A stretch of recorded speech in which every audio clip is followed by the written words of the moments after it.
kind of interesting when you go to different conferences or symposiums and you have the last session on the list on a Friday. You wonder how many, but here you are, dedicated people staying right to the end, and it's a good thing. The topic is legal issues, and I'm Ellie Rainey. I'm part of the program committee for the Michigan Parkinson's Foundation. My background is in education, and the reason I'm here and working and volunteering is because I have Parkinson's, and I want to do my share, because I was given this gift, and I want to help to share what I know to help other people. Jeffrey Appel is a practicing attorney with offices in Southfield, Michigan. He has been a member of the MPF Board of Directors since 2011. He chairs the MPF Legal Committee.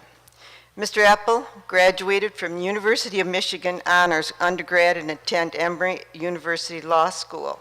He was a staff attorney for the Social Security Administration in reference to evaluation of disability claims for 4 years. His specialty is federal administrative law, representing individuals seeking Social Security benefits.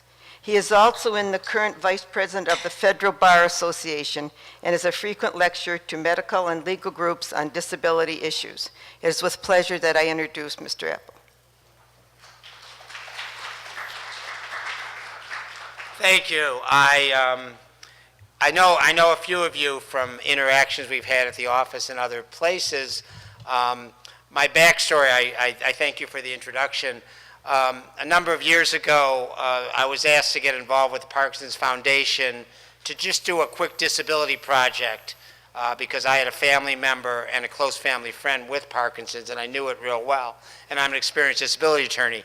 I showed up, met Debbie, the board, and all the Parkinson's folks, and I never left. I ended up on the board for the last number of years, and it's been a real pleasure for us because it turned out that Michigan Parkinson's Foundation has one of the most advanced legal programs in the country. We found that out when Debbie went to New York, and all the other groups had never thought about trying to meet the legal needs of folks with Parkinson's. So I'm going to be brief today because we fortunately got Sara Schimke involved, and she's going to talk about estate planning, which it's relevant to everybody. And I decided that I should let you know candidly, I'm an attorney from many years. My wife's a judge, and I haven't looked at our estate plan in about 15 years. So I'm going to be taking notes along with you guys in terms of what we have.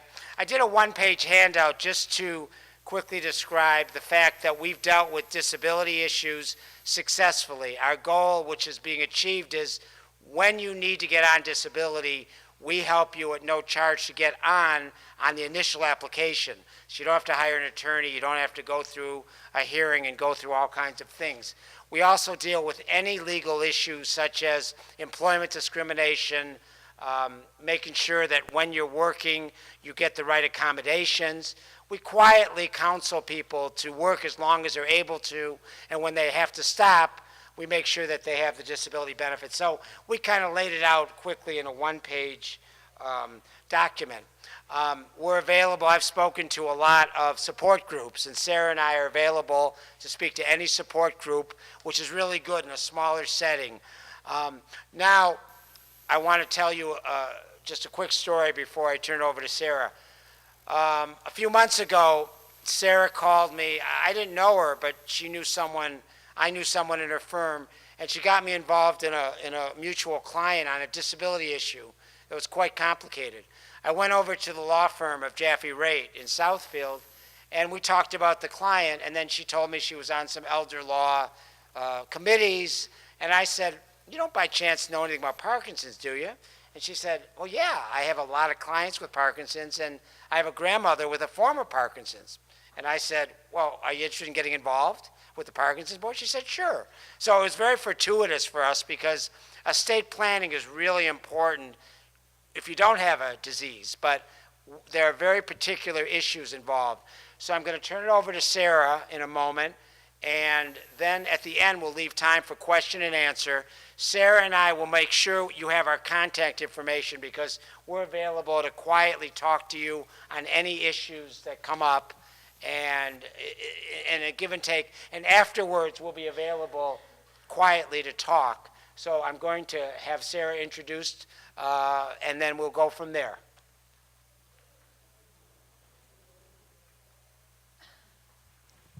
Very interesting, but I have to ask, what's it like to have a wife that's a judge? When you have someone that can put you in jail at any time, but let me tell you, she was in charge before she became a judge 13 years ago. But it is a challenge at some level. I figured as much, but I want him to admit it in front of a group.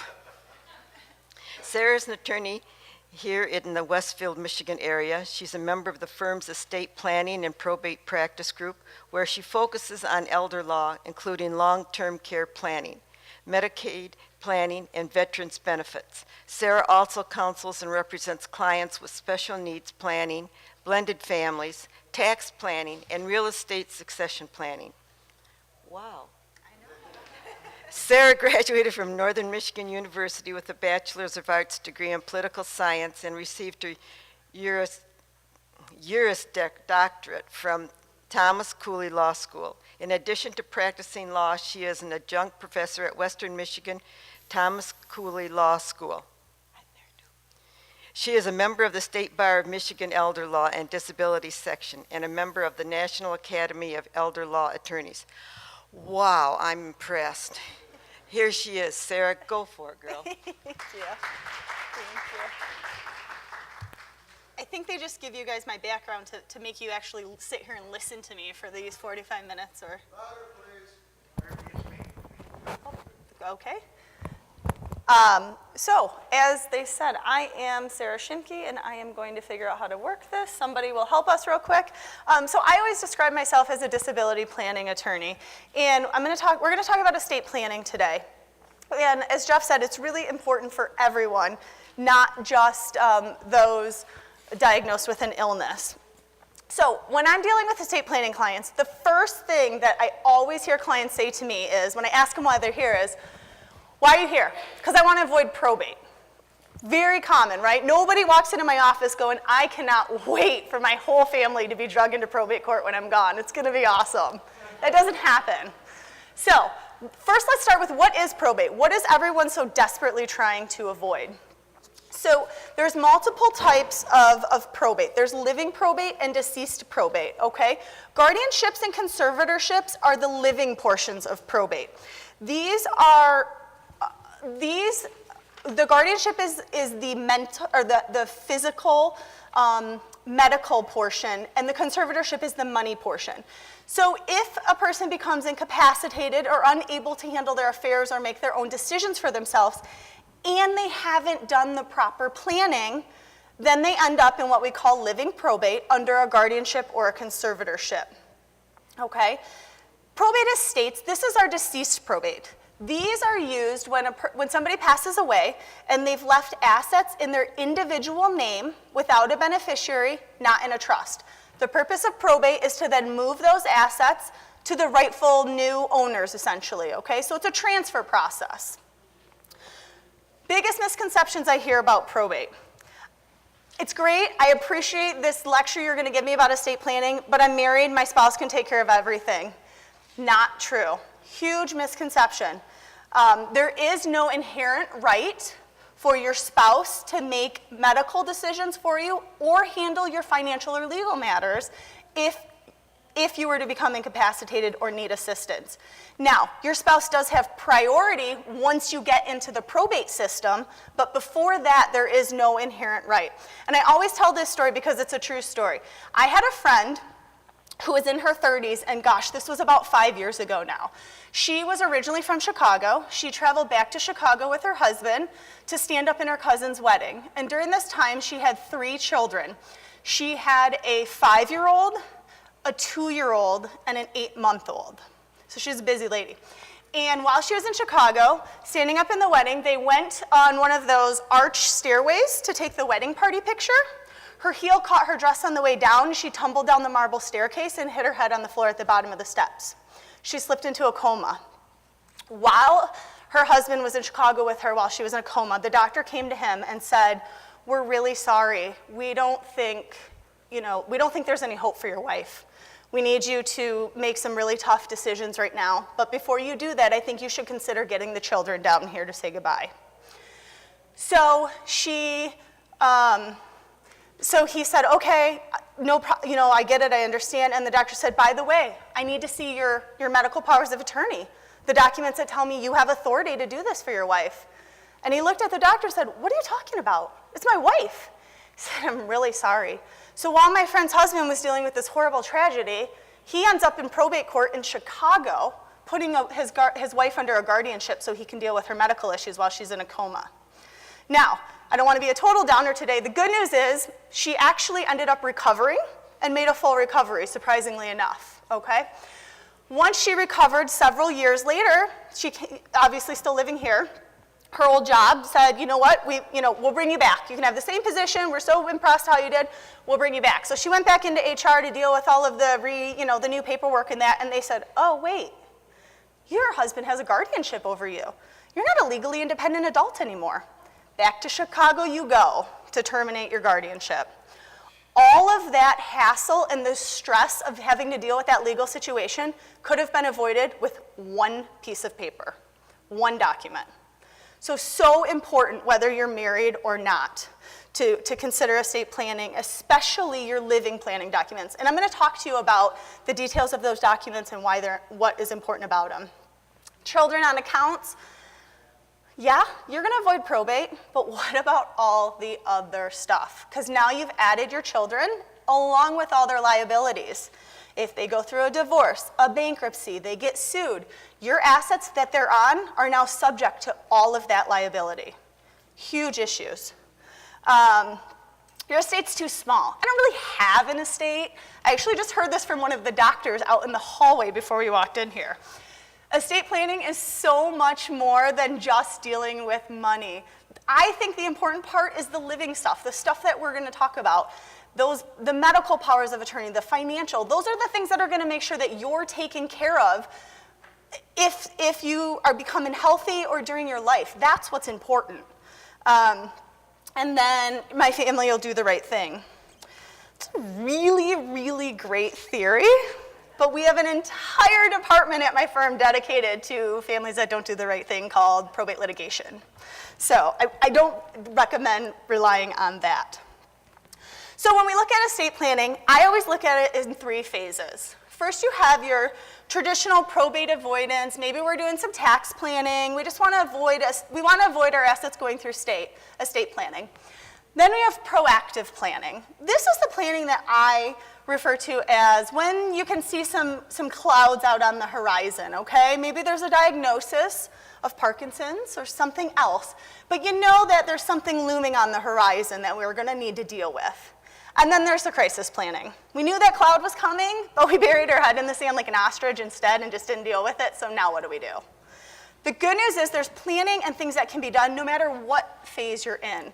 It's just how well things are going to go and how easy they're going to be. So what documents should be in your estate plan? What makes up an estate plan? First is the power of attorney, okay? This is the document that allows someone to help with money, handling your funds. And this is more than just writing checks for you, okay? Because I get that a lot. Well, my kids aren't on my accounts, but they're signers, so I'm good. It's more than that. It's dealing with your financial legal matters. It's applying for government benefits for you if you ever needed some assistance. It's filing taxes on your behalf. There's a lot more authority and things that come into play than that. The beauty of this document is it only gives as much authority as you want to give a person. So if you want to limit it and give them a real narrow scope, that's fine, that's okay. If you want to give them a big broad scope to handle things, that's okay too. So this document is very flexible with how much authority you give a person. All right, so some important pieces of this document. It's only effective during your life, all right? This document passes away with you, only good during life.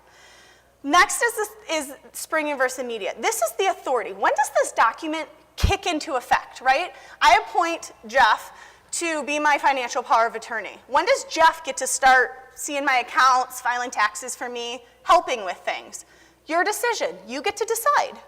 You can have a springing power, which is exactly what it sounds like. Something occurs at some point in time, and then the document springs into effect, all right?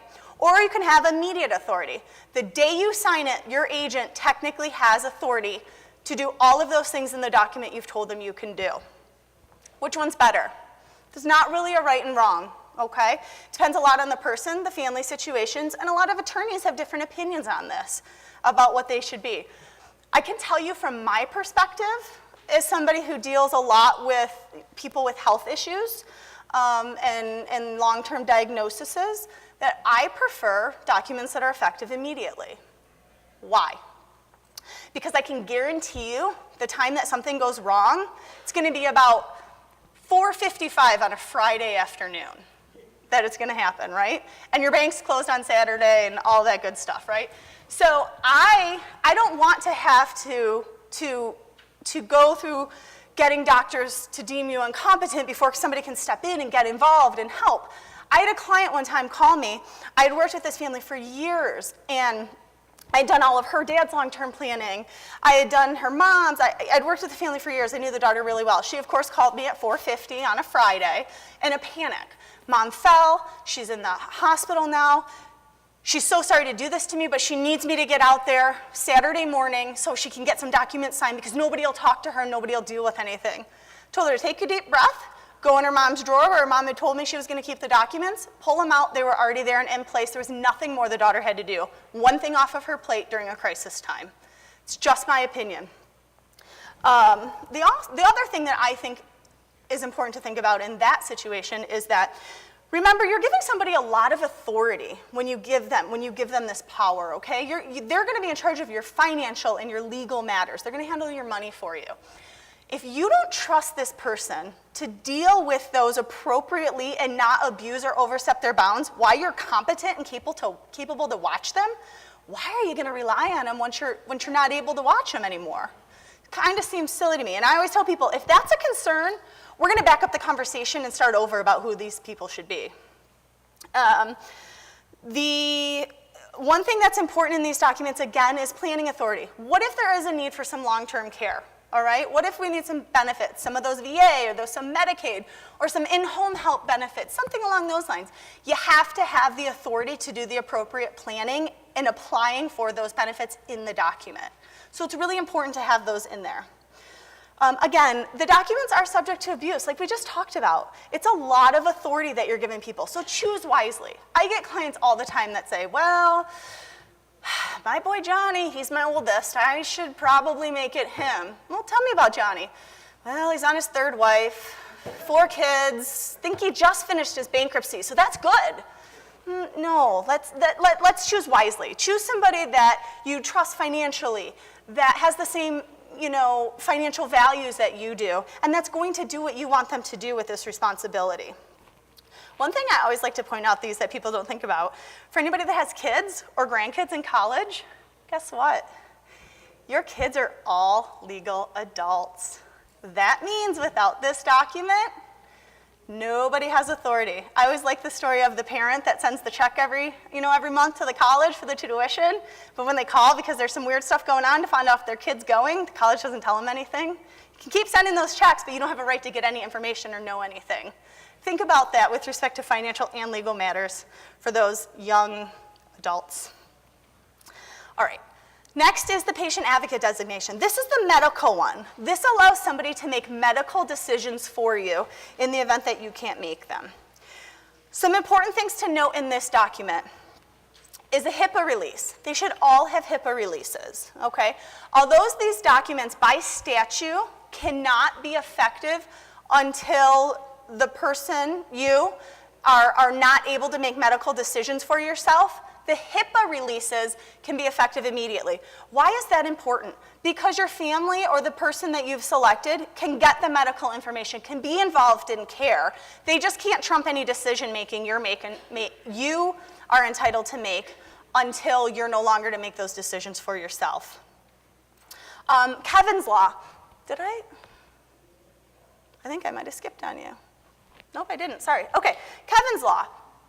This is our end-of-life stuff, all right? This is kind of Michigan's version of Terry Schiavo.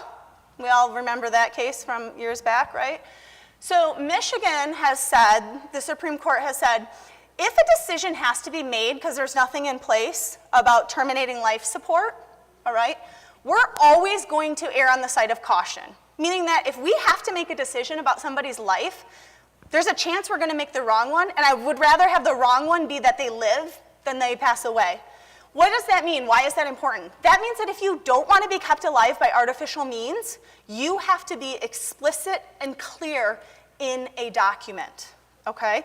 This reverts back to if you don't have a document in place and something happens, you have to get a guardian under a guardianship. There are many, many judges across Michigan, especially this area, that do not allow guardians authority to make end-of-life decisions, okay? Very important if those are your wishes.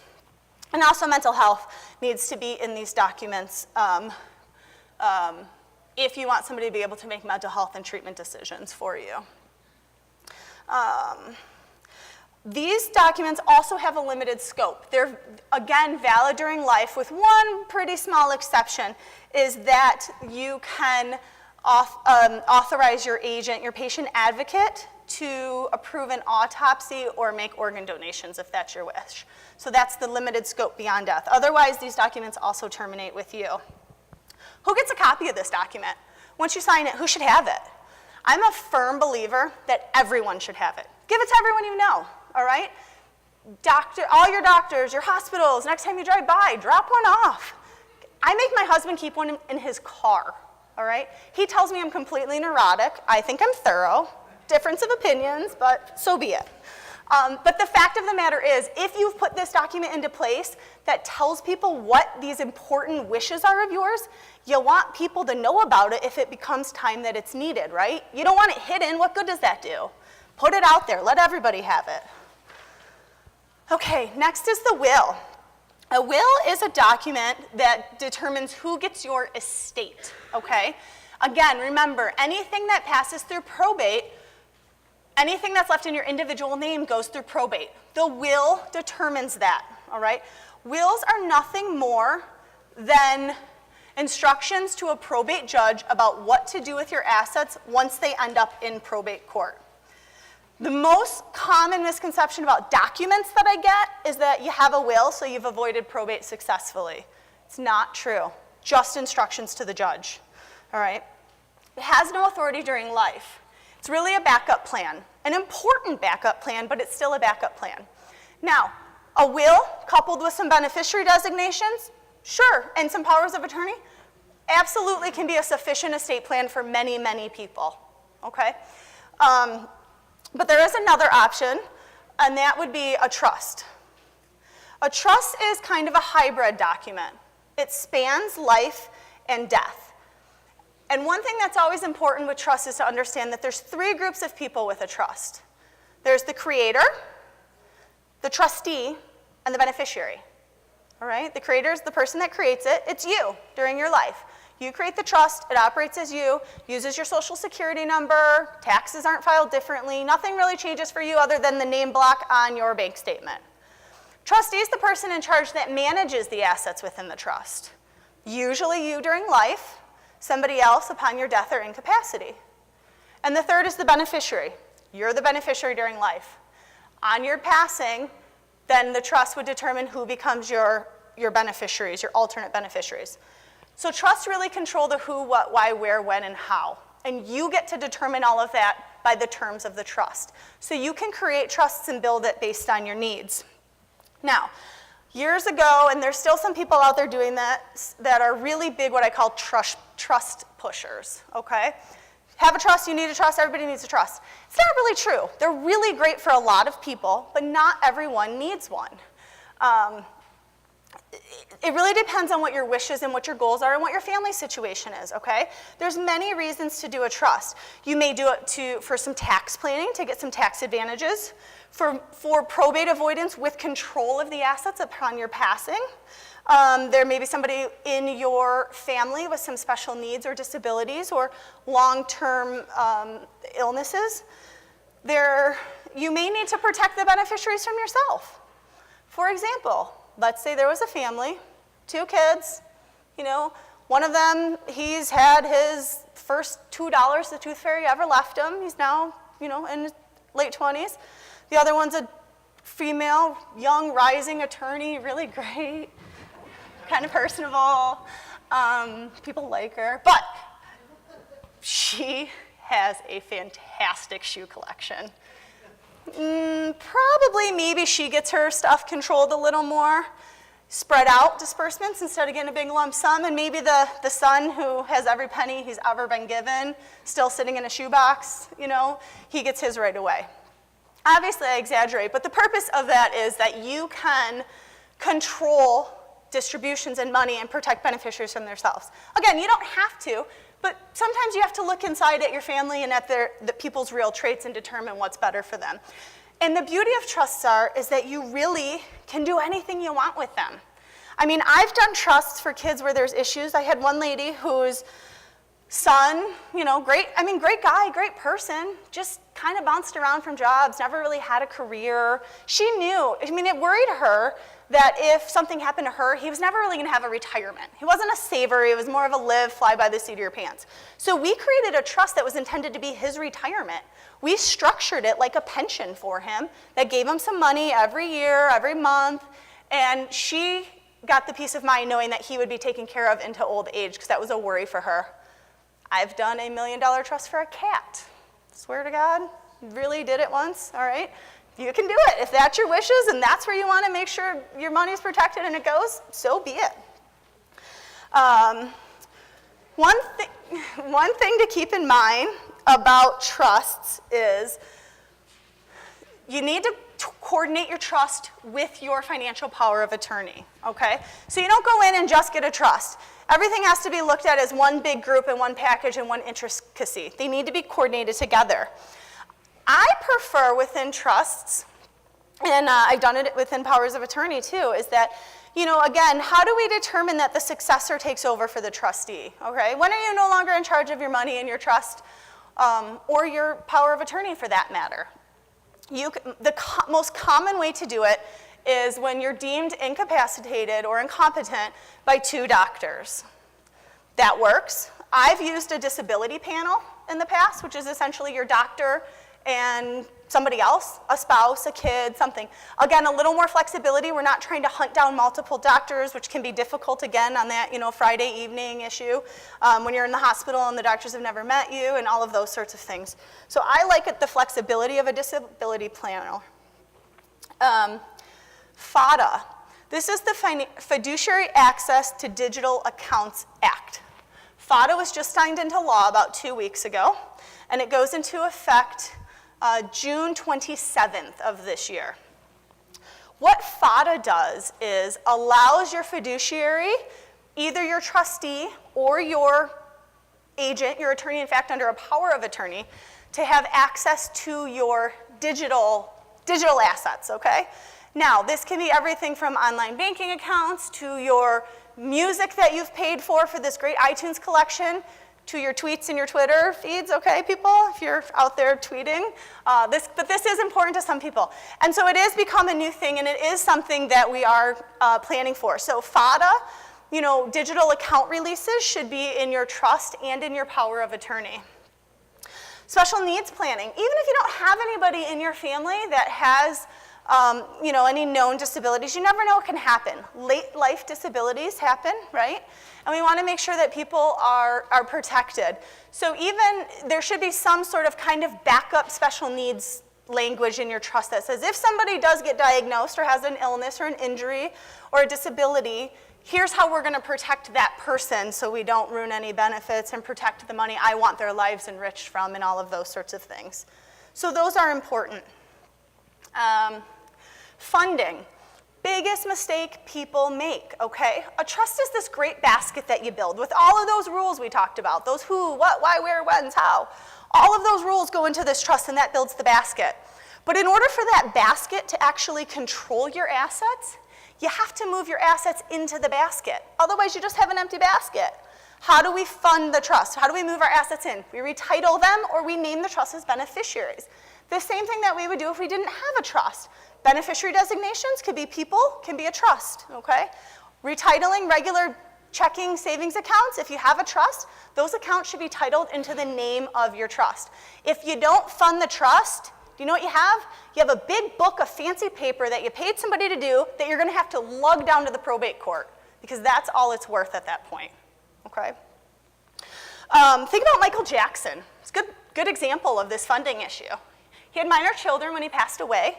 He did draft a trust that provided for his minor children how he wanted his assets to go and what he wanted to happen and how he wanted the kids taken care of. Unfortunately, he didn't fund his trust. That's why you all know all of those fun, dirty little details about Michael Jackson's finances, because probate's a public process and it ended up in the probate system because he didn't fund. So people can make mistakes, it's easy to do. Next is, oops, I went backwards instead of forwards. So clearly I need to learn to use a remote. Next is deeds, okay? Deeds are important. Deeds become a part of the funding process because most people, many people, their home is their biggest asset. If you forget to fund the trust or find a way that the house is protected from probate or passes without the need for probate, if that's your goal, again, it'll end up in probate. So, you have your traditional options. You can put, a deed in a trust. Some people do the whole, well, I have a quitclaim deed. I added my son to it, but it's okay, don't worry. Stuck it under my mattress. He knows when I pass away, he's gonna go get that deed and he'll record it then.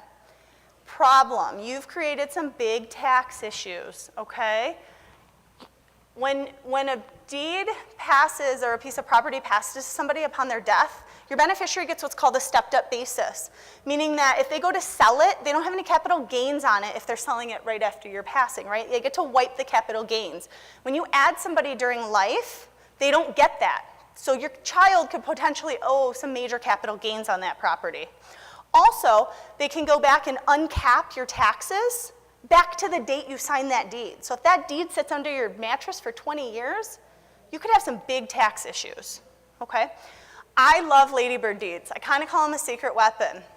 Ladybird deeds accomplish our goals, avoiding probate, passing our property to somebody directly without the need for probate, has all of the tax advantages of being able to wipe those capital gains, and there's no uncapping of the taxes, not even when you pass away anymore, okay? A probate deed is a deed that allows you to keep the property in your name for your life. So you own it just how you do now. As a single individual, married, however you own the property now. But there's a beneficiary designation on it. When you pass away, the property automatically transfers to your beneficiary. Your son, your daughter, your grandchild, your next door neighbor, whoever that may be, okay? Again, no uncapping of the taxes as long as that person is a relative within a certain degree, and no capital gains whether or not they're a relative. They get to wipe the capital gains away, okay? Huge tax advantages to that. Another important part is with putting a deed in a trust now, if you're married, so I own my property as husband and wife, if my husband and I create a joint trust, we put a joint trust together and we move our home that we own as husband and wife into our joint trust, we destroy a special creditor protection that we're given under Michigan law.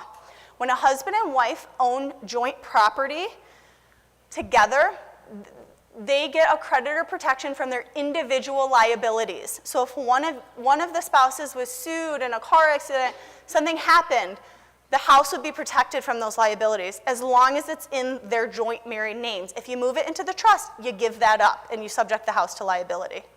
Okay? So deeds are a really important part of estate planning. All right, quiz time. We just talked about all of the documents. What I want to know is how many think, can you just show me by a raise of hands, where your funeral wishes go? All right, we all probably thought about it, what we want to happen, cremation, burial, a certain place, a certain song we want played. Where do they go? So who thinks they go in your financial power of attorney? Okay. What about your medical power of attorney, your patient advocate? No? Will? Okay, a few people. How about your trust? All right, and some people just are not willing to make a guess because they just don't know. The answer is, I tricked all of you because it doesn't matter. Sorry, not your decision. What do you think about that? Under the law, you don't get to decide. Not your decision. It's your family's decision. Your next closest blood relative decides, no matter what you want. I had a client once who, she actually was one of my Parkinson's clients, and she had a fear, a terrible, terrible fear. She was very claustrophobic, very claustrophobic. So over the years, she would tell me, and we would talk about it, and she'd say, I'm so claustrophobic, I can never imagine being buried. I want to be cremated, I want to be cremated. How do I ensure? I need the peace of mind to know this is going to happen. Unfortunately for her, her husband had passed away already. Her children were very religious, and they did not believe under their religion cremation, the burning of the body, was a sin. So they flat out told her they would never cremate her under any circumstance. So this woman was panicked. For years we would talk about it, and she was terrified about it. And unfortunately, the only thing I could do is tell her, I'm sorry. Legally, there's nothing I can do. We can try to put some stuff, we got creative with our estate plan where we wrote the kids out if they did cremate her. They got nothing, right? Money can be a nice motivator. She went to the funeral home and she paid her funeral ahead of time because guess what? It's already paid for. Otherwise, the kids are going to have to bring their own money to the table. Are they going to want to do that? So we tried to do some things. But other than that, we couldn't legally make anybody. She couldn't appoint anybody else that she trusted to make those decisions. So this has been a big problem for a long time. Now, we're working on a fix. They're working on a fix. So we have the funeral representative legislation. This is new legislation, new law, that has recently passed the House and the Senate. It's waiting for the governor's signature. The beauty of this law is it's intended to fix that issue. Your family doesn't get to pick. You get to pick somebody. So in that case, my client, she could have chose. She could have appointed a dear friend to be her funeral representative, knowing that that friend would have followed her wishes out. And that person has a fiduciary responsibility. Again, this isn't the law yet, but I anticipate it's going to be very soon. There are still some concerns with it from a legal perspective about fiduciary, who the obligation is owed to, if there's any personal liability attached to this appointment and things like that. But it's coming. And also, how do you do it? Do you put it in a will? Do you put it in a power of attorney? Do you make a freestanding document? So, in my opinion, as part of my estate planning, I'm doing a separate document. Okay? So it's a separate document, a one-page document, and then I reference it in all my other documents. That way, if you want to change it, you only have to change your one page. You don't have to go through and change all your other documents, too, okay? Just my opinion. Everybody will probably do it a little differently, but in this infancy stage, that's how I envision doing it with my clients. All right, last but not least, remember, it's never too late to plan, okay? It's never too late. A diagnosis of an illness does not mean that you can't do planning, okay? Wills, powers of attorney, all of these things are important. Deeds. And this is another story. I had a client, one of my first clients when I started practicing law. She was one of my Parkinson's clients, and she had got tremors so bad that she couldn't write anymore. I hear this a lot from my clients. Well, I don't think they can sign any documents. They can't do powers of attorney because they can't write anymore. That has nothing to do with the ability to sign a document. Your ability to sign a document is clearly based on your mental processing. I've had clients that can't speak because they have tubes and things like that. So we find other ways to communicate their wishes so I can do a document for them. I had one client who was completely, there, had no movement whatsoever, but we were able to communicate her wishes, do a document, and I, as the drafting attorney and a notary, could sign her name to that document, and it was legal. So my Parkinson's client couldn't write anymore at all. And so when I went to meet with her, she wanted to do this. This was something to her that was important to know that she had done this because she felt like she waited too long.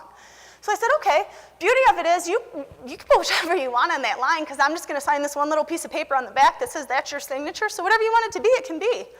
She signed every single one of her legal documents with a smiley face and thought it was hilarious. It's a true story. So that's it. Thanks so much today for listening to me and taking your time to stay. And I'm happy to answer any questions you have.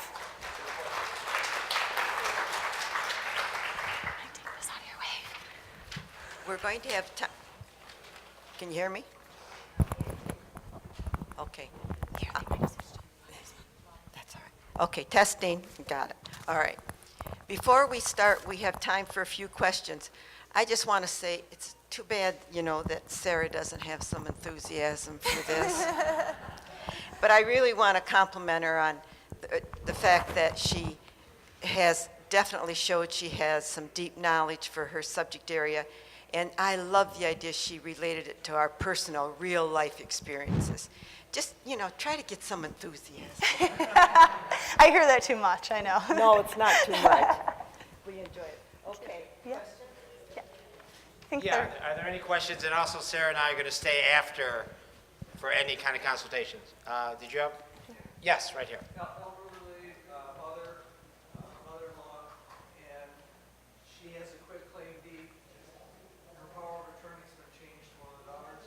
Can she get that changed to Lady Bird deed? Yes, as long as the authority remember, powers of attorney you can only do what the document says you can do. So as long as the authority to execute a deed on her behalf is in that document, yes, she can. I can tell you that's a standard provision. Very rarely do I not see that, so most of the time. Okay, you had said something about something about your joint marriage, something about you talked so fast I didn't understand what you had said. Sorry. About the Lady Bird deed? Oh. And you said if you were in joint ownership of your home or something like that, Yeah. you could Yeah. So in Michigan, we were talking about liability protection. In Right. Michigan, when a husband and wife own their home as a joint owners of their home, they get a special creditor protection. So as long as that home stays in their joint names, it's protected from their individual creditors. That's with Lady Bird deed. A Lady Bird deed keeps that protection in place while naming a beneficiary and avoiding probate. Yes. Okay, thank you. You're welcome. Yes, right there. If a person travels a lot, or a couple travels a lot, and has all the estate... We travel a lot, and we have all the documentation. My wife was recently hospitalized when we were traveling, and we didn't have anything with us. Fortunately, she was able to make her own decisions, but it could have been different. I'm just wondering, I guess you should take that stuff with you. Is it appropriate to ask your attorney to give you an electronic form that Yeah. you can take in your, iPad or computer, or whatever you happen to have? Absolutely. Absolutely. I've given many of my clients, quick scan it in, the signed documents, a PDF, email it to them, then you have it with you all the time. Absolutely. Can you tell me, is there anything that legally prohibits a paid caregiver, I'm back here, Oh, sorry. from being named as a beneficiary or an executor? Okay, so there's nothing that prohibits it, but when a paid caregiver, an unrelated paid giver, is named as a beneficiary or such of an estate, there's a presumption of some undue influence that has to be overcome, essentially. So, can you do it? Yes. It just needs to be done extra careful, kind of, with certain protections, documenting the file. I've had clients leave stuff to caregivers, and I meet with them multiple times in a row on different occasions, alone, in different locations, and make sure that, it's all what they want every time I'm getting the same information. I document that file so that if the family or somebody else ever contests it that, no, that caregiver, they threatened to quit caring for her if she didn't name them a beneficiary, okay? Which I've heard in court before, true story. Kids that hadn't been around in 15 years showed up. We had all the documents and all the protections in the file. Here's all of the stuff I did. She was competent to make her decision. You don't have to like it, but as long as you're competent, absolutely. You just have to go about it extra carefully. Yes? I have a little bit of a connection to that question.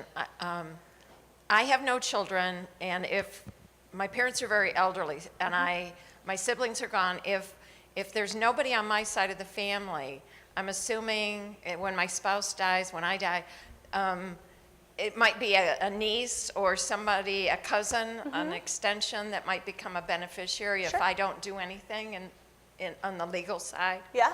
Okay, but on the flip side, my husband has children who have not seen him in like 15 years. Okay. do we need to be specific in, if my husband doesn't want to leave them anything, do we have to be real specific with that?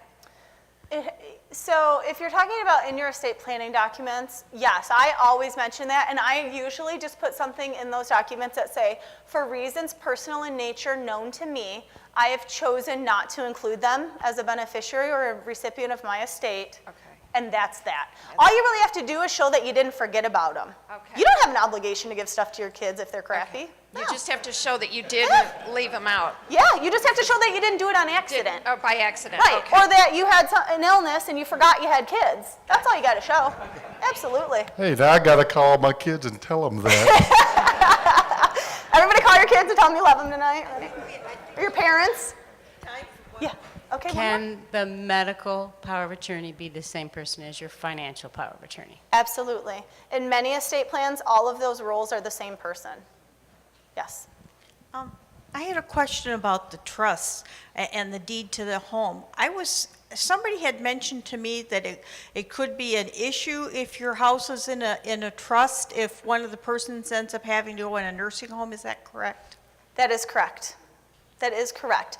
The good news is that it can be fixed. All right, it's not the end of the world, but what happens is if you need to go into a nursing home, we're often talking about Medicaid benefits and Medicaid planning.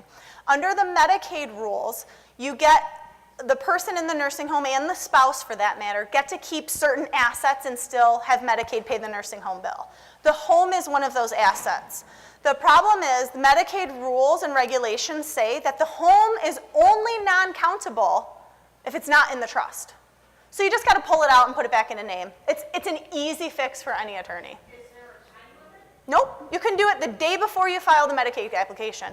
I filed one today and I had her sign it this morning. So, yeah. Okay, this is the last one. Okay. Is there any advantage to getting Social Security disability as opposed to just straight Social Security? Oh, yeah. What happens is, at 62, any of us can take Social Security, but you take a 20% permanent cut. And your maximum benefit only kicks in, I believe, at full retirement age. I think it's 67.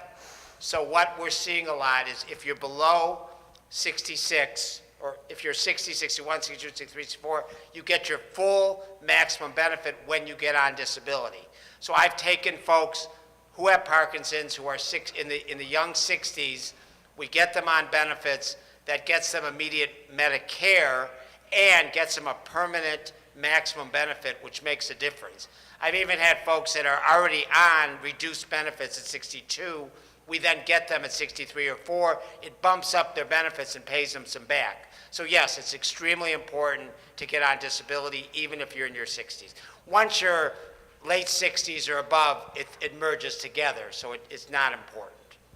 Okay, I think we're done. So Sarah and I are going to stay for as long as anyone needs it. And Sarah, do you deal just with Detroit area, or can you deal with people? No, I'm all over. Okay. I mean, I have clients up in Houghton in the UP to down in Kalamazoo. I think so. you can see we have a great legal program. With the addition of Sara, we really now have the best legal program in the country.